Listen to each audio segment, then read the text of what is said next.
एक राज्य में एक राजा राज करता था। राजा के 3 बेटे थे।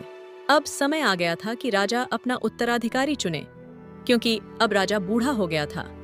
लेकिन उसे समझ नहीं आता है कि वो अपने किस बेटे को राजा बनाए। इसलिए उसने एक उपाय सोचा और तीनों बेटों को अपने पास बुलाकर उत्तराधिकारी वाली बात बताई। राजा ने तीनों को एक एक बीज दिया और कहा कि ये बीज आपको एक गमले में उगाना है और ठीक 1 वर्ष पश्चात में देखूंगा कि आपने बीज की कैसे रखवाली की है और उसे कितना बड़ा किया है। इसी आधार पर मैं अपना उत्तराधिकारी चुनूंगा।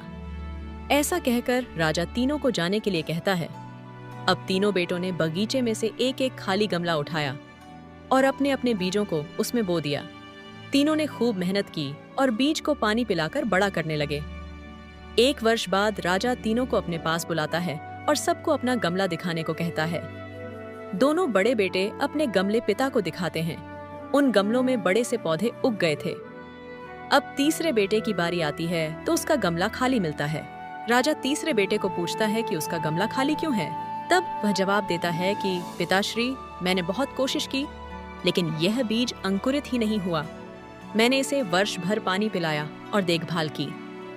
अब राजा कहता है कि वक्त आ गया है कि मैं अपने उत्तराधिकारी का नाम बताऊं। राजा अपने तीसरे बेटे को राजा बनाता है।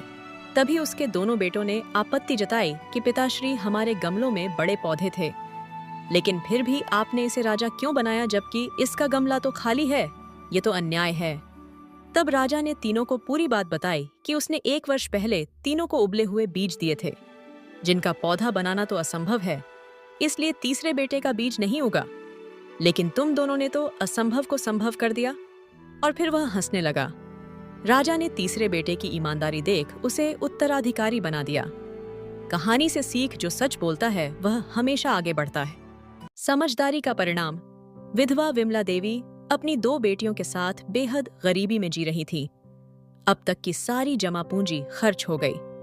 ऊपर से उसकी आय का एकमात्र साधन उसकी गाय भी मर गई। वह बहुत दुखी थी। उसे क्या करना चाहिए? एक ही उपाय है, भगवान कहीं से गाय दे दे। विश्वास और हिम्मत से काम लो, भगवान जरूर तुम्हारी मदद करेंगे, उसकी पड़ोसन ने उससे कहा। पर हम करें क्या?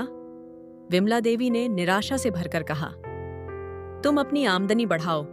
तुम सब बहुत अच्छी कढ़ाई बुनाई जानती हो। प्रतिदिन 3-4 घंटा यह काम अतिरिक्त करो ताकि कुछ ऊपरी आमदनी हो सके। उसे जमा करो। दूसरी बात यह कि अपनी चाय का खर्चा कम कर दो। रोज सुबह दलिया बनाओ और उसका पानी पियो, जो सेहत के लिए भी अच्छा रहेगा और बचत से भी भरपूर रहेगा। इस तरह जल्दी ही दूसरी गाय खरीदने के लिए पैसे इकट्ठे हो जाएंगे।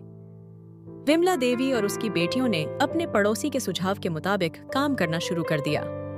साल के अंत में उनके पास इतना पैसा इकट्ठा हो गया कि वे एक अच्छी गाय खरीद सके।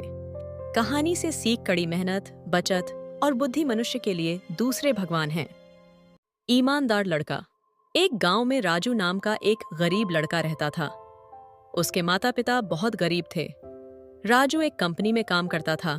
उस कंपनी का मालिक एक अच्छा आदमी था, लेकिन कंपनी में काम करने वाले दूसरे लोग बहुत बुरे थे। वे राजू से नफरत करते थे क्योंकि वह गरीब था। वे अपना काम भी राजू से करवाते थे और राजू चुपचाप उनका काम करता था। एक दिन राजू के घर में कुछ काम होता है तो वह उस शाम को कंपनी से जल्दी जाता है। तभी उसके स्टाफ के कुछ लोग उसे उनका काम करने के लिए कहते हैं, तो राजू उनसे कहता है कि आज उसे जल्दी जाना है, वह कल आकर इनका काम कर देगा। तो कंपनी के लोग राजू से गुस्सा होकर उसे बुरी तरह पीट देते हैं। अगली सुबह ये बात कंपनी के मालिक को पता चलती है, तो वह पूरे स्टाफ को एकत्रित करता है और राजू से पूछता है कि उसकी ऐसी हालत किसने की? मुझे बताओ, मैं उसे नौकरी से निकाल दूंगा। तो राजू कुछ नहीं बताता है। मालिक जोर लगाकर कहता है कि बताओ राजू, तुम्हें किसने परेशान किया है? राजू कहता है कि किसी ने उसे परेशान नहीं किया।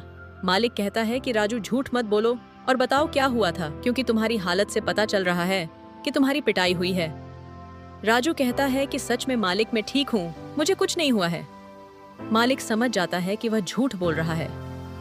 मालिक मन ही मन में राजू के बड़प्पन से खुश हुआ और वहीं से चला गया। तभी उसके स्टाफ के लोगों ने उससे धन्यवाद कहा और माफी मांगी, क्योंकि अगर राजू उनका नाम लेता तो मालिक उन्हें नौकरी से निकाल देता। अब जब राजू अपने घर जाने लगा तो उसके स्टाफ ने कहा, राजू, अगर तुम्हारा कोई काम है तो हमें बताओ, हम कर देंगे। तो राजू कहता है कि वह अपना काम खुद ही करेगा। ये सुनकर सबके मन में राजू के लिए और भी इज्जत बढ़ जाती है। कहानी से सीख नेक और दयालु बने।